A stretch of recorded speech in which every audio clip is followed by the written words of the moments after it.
pares itong damit ko. Bukas pagligo ko. Oo. Alam niya ang ano ko eh. Kaya yung mga sira-sira kong damit. Humingiti ka pa, Russell! Wala nang problema. May pang ano na sa... Kasi ano yata si Tintin, si Tita Annalyn mo sa'yo. Makikiusap sa'yo. Prime time bida.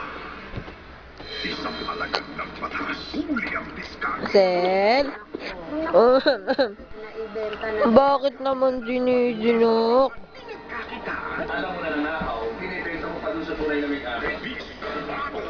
Kain daw, kain. Oh, subo. Hindi, iyan ito.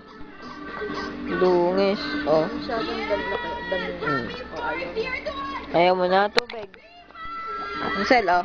Masyado habang tama na